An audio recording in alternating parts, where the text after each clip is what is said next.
Mga taga-Efeso, Kapitulo 1. Gikan ni Pablo, apostol ni Kristo Jesus, tungod sa kabubuton sa Dios alang sa katawan sa Dios diha sa Efeso, nga matinumanon kang Kristo Jesus. Ang Dios nga atong Amahan ug ang Ginoong Hesukristo maghatag kaninyo sa grasya ug kalinaw.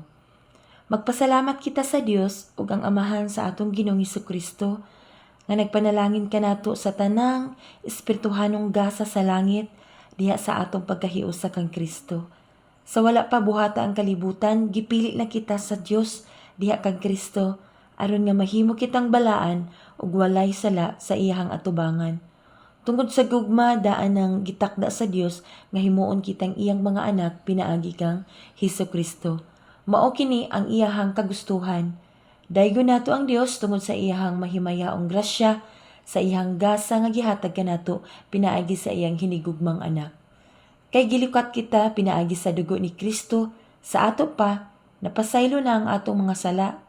Pagkadako gayud sa grasya sa Dios nga sa walay sukod gihatag niya kanato diha sa tanan niyang kaalam ug kahibalo. Gipadayag sa Dios kanato ang tinagong laraw nga iyanang gibut-an nga tumanon pinaagi ni Kristo. Tumanon sa Dios ang iyahang laraw, inigabot na sa hustong panahon, hiusahon niya ang tanang binuhat diya sa langit ug sa yuta, ubos sa pagpangulo ni Kristo. Ang tanang butang gibuhat sumala sa laraw ug pagbuot sa Dios ug diha kang Kristo. Gipili kami sa Dios aron mahimong iyang katawhan sumala sa iyang tuyo sukad pa sa sinugdan. Ug maoy pagbuot sa Dios nga kami nga maoy unang nagsalig kang Kristo magdahig sa iyang himaya. Ug mausab kini ang midangat kaninyo sa pagkadungog ninyo sa mao nga mensahe sa maayong balita nga naghatag kaninyo kaluwasan, mituo kamo kang Kristo. Busa, gipatikan kamo sa Dios pinaagi sa paghatag kaninyo sa Espiritu Santo nga iyang gisaad. Timaan nga kamo iya na. Ang Espiritu mao ang pagsalig. Ang Espiritu mao ang pasalig nga madawat gayud nato ang gisaad sa Dios hangtod nga madawat nato ang hingpit nga kagawasan daygon ta ang iyang himaya. Tungod niini, sukad nga nadungog ko ang mahitungod sa inyong pagtuos sa Ginoong Hesus ug sa inyong gugma sa tanang katawhan sa Dios. Wala ako'y hunong sa pagpasalamat sa Dios tungod kaninyo. Gihinumduman ko kamo sa ako mga pag-ampo ug naghangyo ako sa Dios sa atong Ginoong Hesus ang gamhanang Amahan nga hatagan unta kamo kaalam ug pagsabot sa mga gipadayag aron hingpit nga makaila kaniya. Naghangyo usab ako nga malamdagan unta ang inyong salabutan aron masayod kamo unsa ang paglaom nga alang niining gitawag kamo ug karon masayran ninyo ang kadagaya sa mga panalangin gisaad niya sa iyang balaang katawhan. Giampo ko usab nga masayran ninyo ang kadako sa iyang gahom nga niya kanato nga nagtuo kaniya. Kining gahuma nga niya kanato mao ang iyang gigamit sa pagbanhaw o paglingkod kang Kristo sa iyang tuo didto sa langit. Didto naghari si Kristo labaw sa tanang mga hari ug sa mga anaa sa gahom ug sa mga namunuan ingon man sa mga pangulo. Labaw gayud siya sa tanan, dili lamang niining panahona kundi sa umaabot usab. Gibutang sa Dios ang tanang ubos sa pagmando ni Kristo ug alang sa simbahan gihimo siyang pangulo nga labaw sa tanan. Ang simbahan mao ang lawas ni Kristo. Ang kahingpitan niya nga mao ang naghingpit sa tanang butang. Kapitulo 2. Kaniadto patay kamo tungod sa inyong pagkadautan ug pagkamakasasala. Gisunod ninyo ang daotang pagkinabuhi sa kalibutan ug ang pangulo sa mga kagamhanan diha sa kawanangan. Ang espiritu nga maoy nagbando sa mga tao nga misupil sa Dios kaniadtong tanan sama kanila. Nagkinabuhi sumala sa tawhanong kailibgon ug sa mga pangandoy sa atong lawas ug hunahuna. Busa tungod sa atong tawhanong kinaiya, gikaligot-gutan kita sa Dios sama sa tanang katawhan. Apan dako kaayo ang kaluoy ug gugma sa Dios alang kanato, bisan gani kaniadto patay na kita sa espiritu tungod sa atong mga pagkadautan, gibanhaw kita niya uban kang Kristo, naluwas kamo tungod sa grasya sa Dios. gibanhaw kita niya uban kang Kristo aron maghari uban kaniya didto sa kalangitan. Gibuhat kini sa Dios aron sa umaabot nga mga panahon ipakita niya ang nanghingapin niyang grasya diha sa kaayo nga iyang gipakita kanato pinaagi kang Kristo Jesus. Kay pinaagi sa pagtuo naluwas kamo tungod sa grasya sa Dios, dili kini inyong buhat kun dili gasa sa Dios. Busa walay makapasigarbo niini, sanglit dili man kini bunga sa inyong mga paningkamot. Mga binuhat kita sa Dios o gibuhat kita niya diha kang Kristo Jesus aron magbuhat kita sa maayo nga mao iyang tuyo alang kanato. Hinumdumi nga kaniadto kamong mga dili Hudiyo makasasala nga matud pa sa mga Hudiyo dili tinuli kay sila gud nga mga Hudiyo nag-ingon man nga sila tinuli. Nga sa ato pa gituli sa tao kaniadto nahimulag kamo kang Kristo kay mga langyaw man kamo ug dili sakop sa katawhan nga gipinili sa Dios. Wala kamoy bahin sa mga kasabutan nga pinasikad sa saad sa Dios ngadto sa iyahang katawhan. Nagkinabuhi kamo niining kalibutana nga walay paglaom ug walay Dios. Apan karon nahiusa na kamo kang Kristo Jesus, kamo nga kaniadto layo sa Dios karon nahiduol na pinaagi sa dugo ni Kristo. Kay si Kristo gayud mao ang atong pakigdait. Gihimo niya ang mga Hudiyo ug ang mga dili Hudiyo nga usa lamang ka katawhan. Pinaagi sa iyang kamatayon, giguba niya ang paril sa panagbingkil nga nag-ulang kanila. Gihimo niyang walay bili ang balaod sa mga Hudiyo, lakip ang mga kasuguan ug ang mga kalagdaan niini. Aron gikan sa duha ka kaliwatan mahimo ang usa ka bag-ong katawhan ug sa ingon makabut ang pakigdait. Pinaagi sa iyang kamatayon sa krus gihiusa kita niya diha sa usa ka lawas ug gipasiguli ngadto sa Dios ug sa ingon ni ana gitapos niya ang pagdinumtanay. Busa mianhi si Kristo ug gisangyaw ang maayong balita sa pakigdait alang sa tanan kaninyong mga dili Hudiyo nga kaniadto layo sa Dios ug sa mga Hudiyo nga duol kaniya. Pinaagi kang Kristo kitang tanan Hudiyo o dili Hudiyo makaduol sa Amahan diha sa usa ka espiritu.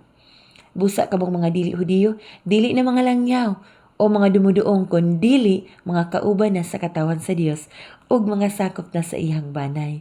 Gitukod kamo diha sa sukaranan nga gipahimutang sa mga apostoles ug sa mga propeta ug ang mga bato nga gisukaranan mao si Kristo Jesus. Diha kaniya gitukod ang tibuok balay hangtod nga mahimo kining balaang templo sa Ginoo uban sa tanang magtotoo kamo usab nahiusa ngadto kaniya diin nagpuyo ang Dios pinaagi sa iyang espiritu. Kapitulo 3. Busa tungod niini si Pablo ang binilanggo ni Kristo Jesus tungod kaniya kaninyong mga dili Hudiyo nagampo sa Dios. Sa walay duha-duha, nakadungog kamo nga ang Dios naghatag kanako ni ining buluhaton sa pagwali sa iyang grasya nga alang kaninyo. Gibutyag o gipadayag sa Dios kanako ang iyang tinago sumala sa gisulat ko na kaninyo sa daklit. Kung basahon ninyo ang akong nasulat, masayran ninyo ang akong pagsabot sa tinago ni Kristo. Kaniadto wala kini ibutyag ngadto sa mga tao, apan karon gipadayag na kini sa Dios pinaagi sa espiritu ngadto sa iyahang balaang mga apostoles og sa mga propeta. Ang tinago mao nga pinaagi sa ebanghelyo ang mga dili Hudiyo sama sa mga Hudiyo makadawat usab sa mga panalangin sa Dios. Mga bahin sila sa usa lamang kalawas ug makaambit sa saad sa Dios diha kang Kristo Jesus. Gihimo ako nga sulugoon alang sa ebanghelyo tungod sa linain nga gasa sa Dios nga gihatag niya kanako pinaagi sa iyang gahom. Ako nga labing ubos sa tanang katawhan sa Dios, gihatagan sa Dios niining pribilehiyo sa pagsangyaw sa maayong balita mahitungod sa dili masukod nga bahandi ni Kristo ngadto sa mga dili Hudiyo ug sa pagkakita sa tanang tao sa tinagong laraw sa Dios sa nangaging panahon gililong kini sa Dios nga walay nagbuhat sa tanang gililong ug sa pagkakita sa tanang tao sa tinagong laraw sa Dios sa nangaging panahon gililong kini sa Dios nga maoy nagbuhat sa tanang butang aron pinaagi sa simbahan masayran karon sa mga pangulo o gamhanan sa kalangitan ang kaalam sa Dios nga may nagkalaing-laing pamaagi.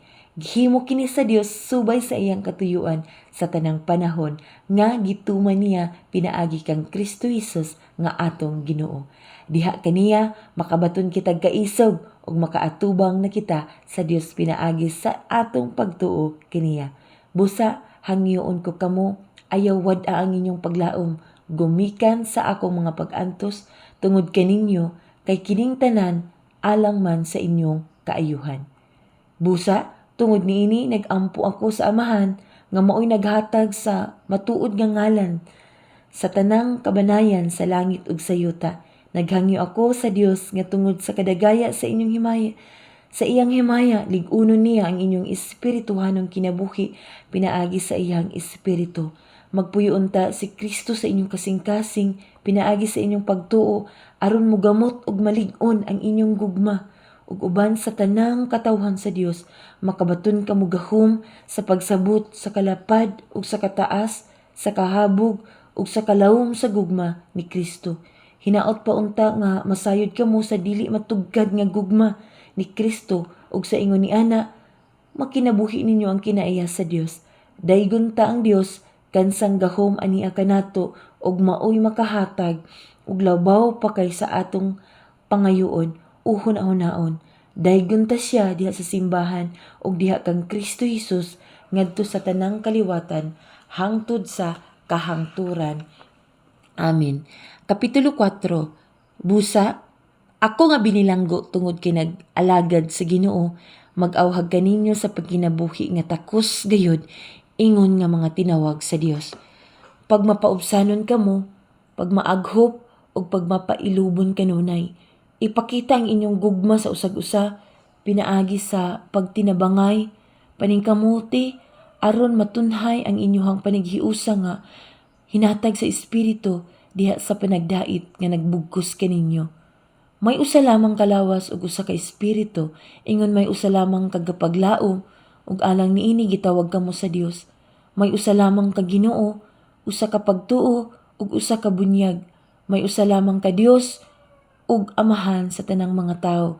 Siya mao ang labaw sa tanan ug nagbuhat pinaagi sa tanan ug anaa sa tanan. Ang matag usa kanato gihatagan og gasa sumala sa kabubuton ni Kristo. Kay nag-ingon ang kasulatan sa pagkayab niya ngadto sa kahitasan nagdala siya daghang mga bihag ug gihatagan niya mga gasa ang mga tawo. Unsa may gipasabot sa giingong pagkayab niya?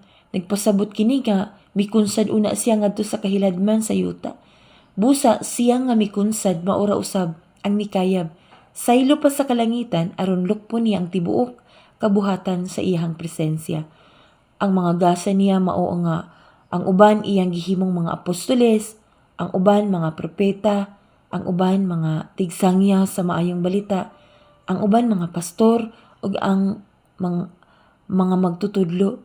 Gihimo kini aron sa pag-andam sa tibuok katawhan sa Dios alang sa buluhaton sa Kristohanong pag-alagad aron motubo ang lawas ni Kristo hangtod nga magkahiusa kitang tanan diha sa pagtuo ug sa atong kahibalo mahitungod sa anak sa Dios. Unya mahingkod kita sama sa kahingkod ni Kristo. Dili na unya kita sama sa mga bata nga mag-anod-anod sa mga balod ug mapadpad kadto kanhi sa nagbalibali nga hangin sa pagtulun-an sa malimbungo mga tawo nga magpasalaag sa uban pinaagi sa mga tanghaga nga ilang binuhat. Kinahanglan hinuon motubo kita sa tanang paagi ngadto kang Kristo nga mao ang ulo pinaagi sa pagsulti sa kamatuoran uban ang gugma. Diha kang Kristo magkahaom ang tanang mga bahin sa lawas ug magdugtong ang tibuok lawas pinaagi sa tagsatag sa kalutahan niini. Busa kong mulihok ang tagsatag sa kabahin sumala sa katungdanan niini, ang tibuok lawas motubo o maligon sa iyang kaugalingon pinaagi sa gugma.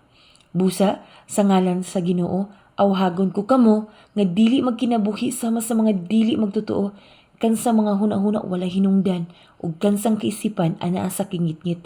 Nahimulag sila sa kinabuhi nga gihatag sa Dios kay wala man sila mahibalo niini tungod kay wala man sila mamati. Nawad-an na sila sa kaulaw, nagpatuyang na lang sila sa bisyo ug nagbuhat sa tanang kalaw-ayan. apan dili kini mao ang inyong nakatunan kang Kristo. Sa walay duha-duha, nakadungog kamo mahitungod kaniya ug gitudluan diha sa iyang mga pagtulunan. Kay ang kamatuoran anaaman ni Hesus.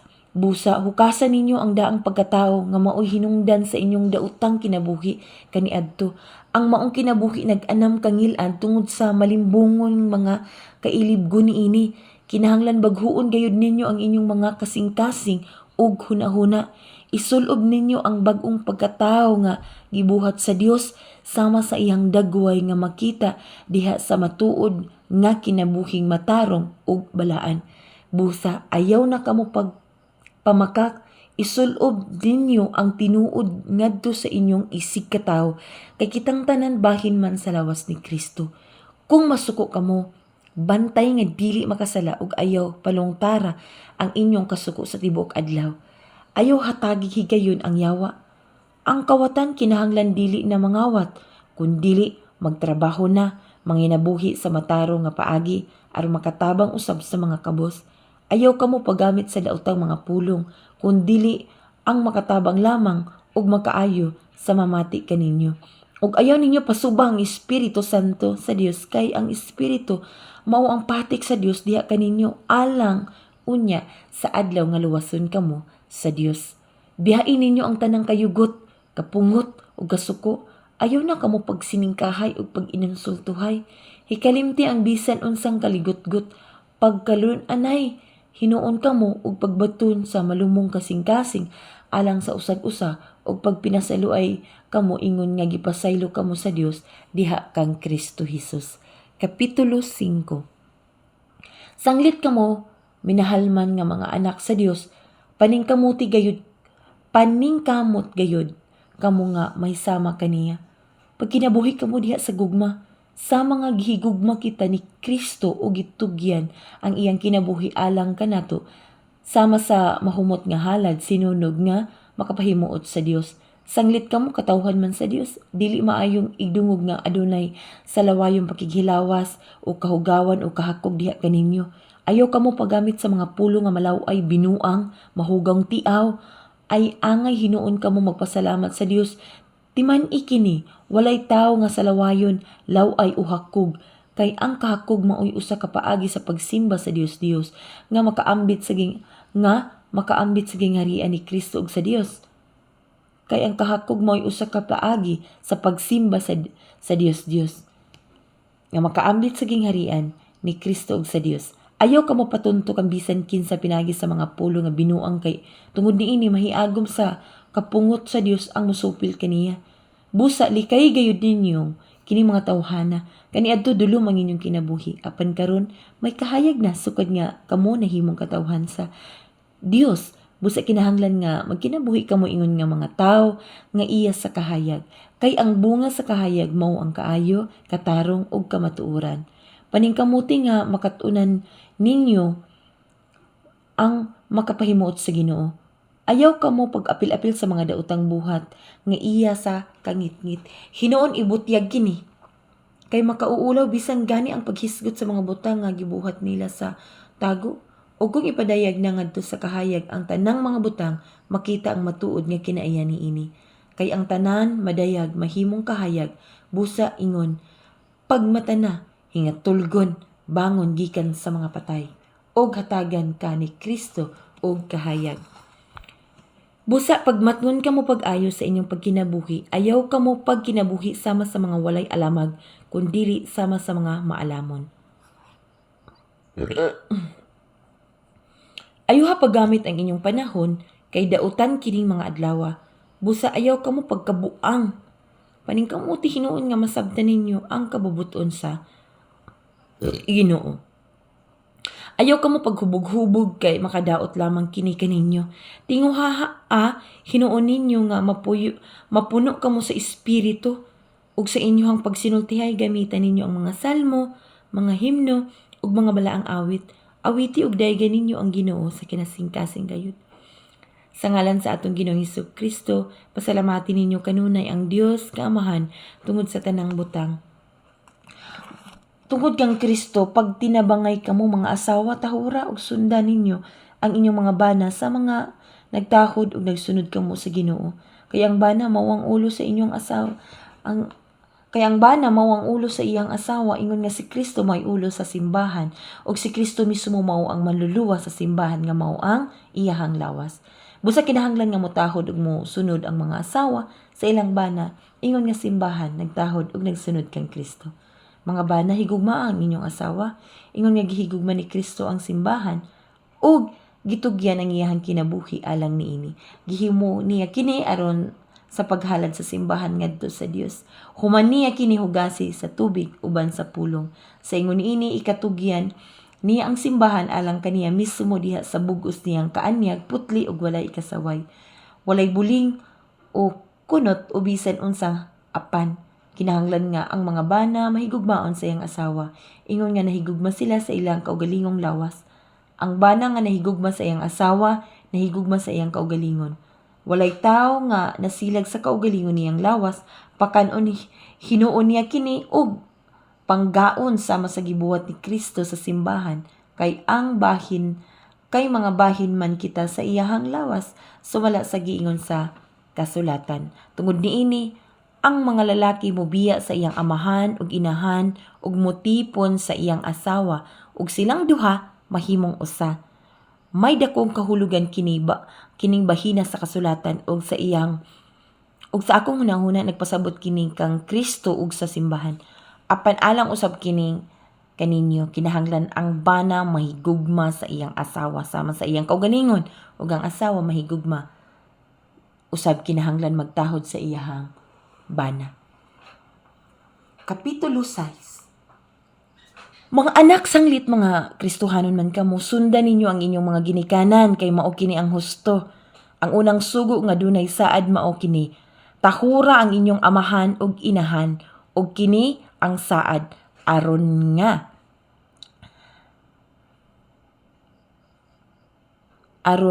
ka mabulahan ug motaas ang imong kinabuhi dinhi sa kalibutan.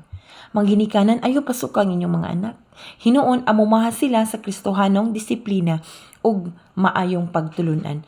Kamong mga ulipon, pag masinugtanon kamo sa inyong mga agalon ug tahura sila, buhata kini sa kinasingkasing gayud sama ra nga si Kristo maoy inyong gialagaran. Himoa kini dili lamang kung magtan-aw sila kaninyo aron daygon kamo nila, kun dili buhata ang kabubuton sa Dios sa kinasingkasing gayud ingon nga ulipon ni Kristo. Busa tumana nga malipayon ang inyong buhat sama nga ang Ginoo maoy inyong gialagaran og dili ang mga tao. Hinumdumi nga gantihan sa Ginoo ang magbuhat og maayo, ulipon man siya o dili. Kamong mga agalon buhata usab ninyo kini sa inyong mga ulipon, ayaw na kamo panghulga kanila. Hinumdumi nga kamo ug sila pulos ulipon sa Ginoo ug wala siyay pinalabi. Sa katapusan liguna ang inyong kaugalingon diha sa pagkahiusa sa Ginoo pinaagi sa iyang dakong gahom.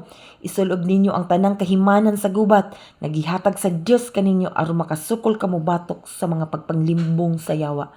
Kay wala kita makig-away batok sa dugo ug unod, kundi batok sa mga daotang espirituhanong gahom diha sa kalangitan, sa mga pangulo, sa mga anaa sa gahom ug sa mga daotang gahom nga nagmando niining kalibutana sa kangitngit. Busa dad-a ang tanang kahimanan sa gubat nga gikan sa Dios ug inig-abot unya sa daotang adlaw makasukol kamo sa inyong kaaway sa walay pagsibog o pag-undang hangtod sa katapusan. Busa pangandam kamo, gamita ang kamatuoran ingon nga bakos, ang pagkamatarong ingon nga salipod sa inyong dughan, ug ang kadasig sa pagsangyo sa maayong balita sa pakigdait ingon nga inyong sapatos. Dad-a kanunay ang inyong taming nga mao ang inyong pagtuo kay pinaagi niini makapalong kamo sa tanang nagsiga nga ipana kaninyo sa yawa ug ikalo ninyo ang kaluwasan ingon nga panalipod sa ulo ug gamita ang pulong sa Dios nga gihatag kaninyo sa espiritu ingon nga espada.